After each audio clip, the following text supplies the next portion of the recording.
Здравейте и добре дошли в канала Моето здраве. Правилната грижа е в основата на доброто здраве на ставите и костите, особено ако страдате от артрит, артроза или остеопороза. Освен чрез диета и спорт, здравето на ставите и костите може да бъде подпомогнато с прием на подходящи хранителни добавки. С възрастта изграждането на някои важни вещества значително намалява. Това е и една от причините заболяванията на костите и ставите да се проявят по-често при възрастните хора. Поради тази причина специалистите препоръчват прием на хранителни добавки за стави и кости. В това видео ще ви представим избрани хранителни добавки за подпомагане на здравето на ставите и костите. Но преди да започнем, отново ви напомняме да се абонирате за канала и да активирате камбанката за известия. Възпалението на ставите и разрушаването на ставния хрущел, както и наличието на артроза са най-честите причини за увреждане и поява на болки. При такива състояния ставите не работят правилно и тялото ни съобщава чрез неприятна болка, скуваност и други проблеми при извършване на ежедневните дейности. Хранителните добавки за стави често се използват за подпомагане на лечението. Всичко това допринася за добрата функция на ставите и безболезнено изпълнение нормалните ежедневни дейности. Някои от тях имат противовъзпалителен ефект, а други спомагат за изграждането на функционална тъкан на ставите.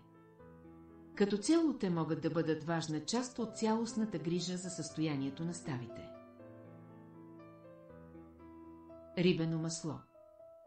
Известно е, че омега-масните киселини са полезни за здравето, защото имат благоприятен ефект върху зрението, сърцето и имунитета.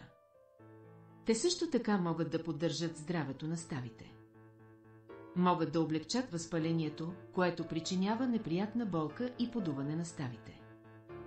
Според анализ на проведено изследване, приемането на добавки с рибено масло води до намаляване на ставните болки и по-добра подвижност.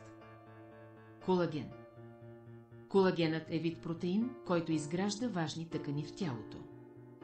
В костите, сухожилията и връзките ще откриете предимно колаген тип 1, а в ставите преобладава колаген тип 2. Следователно и двата вида са важни за правилното функциониране на ставите и костите. По-специално те поддържат еластичността и здравината на тъканите. Действат като амортисьори и помагат на костите и ставите да се справят с ударите при ходене, бягане, скачане.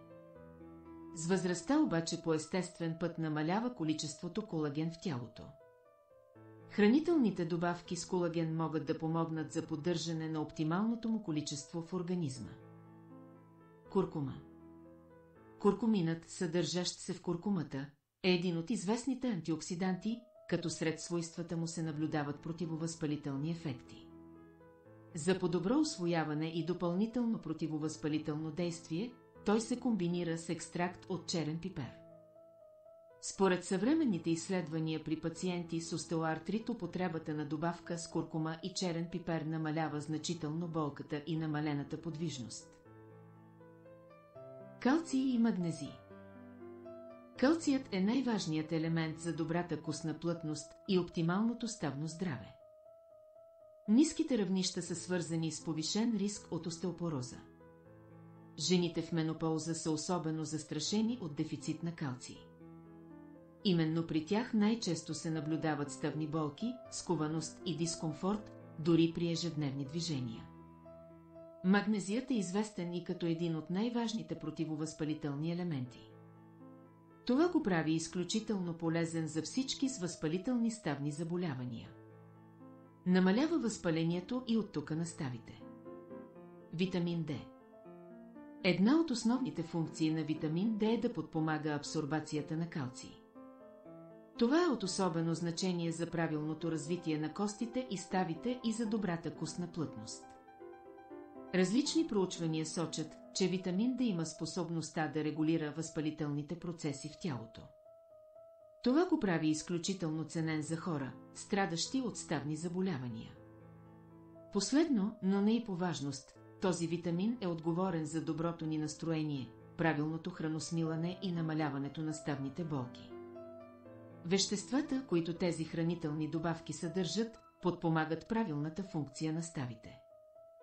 В случай на нараняване те могат да ускорят заздравяването на увредените тъкани и така да ви помогнат да се върнете към ежедневните си дейности или спорт. С възрастта синтеза на някои важни вещества значително намалява.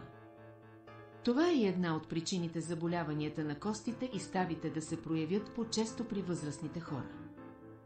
Представените хранителни добавки са подходящи за всеки, който изпитва дискомфорт и болки в ставите, страда от артрит, артроза, остеопороза или друго заболяване на ставите и костите.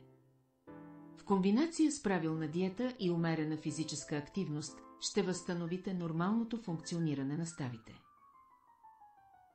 Благодарим ви, че гледате видеото до края. Благодарим на всички наши абонати за подкрепата. Всеки коментар, всяко споделяне и всеки нов абонат са изключително ценни за нас. Не забравяйте! Консултирайте се с вашия лекар винаги, преди да предприемете определено лечение, включително билкови добавки и естествени средства. Информацията, представена тук, по никакъв начин не е заместител на специализираната медицинска консултация. Абонирайте се за канала, активирайте известията, ако още не сте го направили, така няма да пропуснете следващите видеоклипове, които ще публикуваме в канала Моето здраве.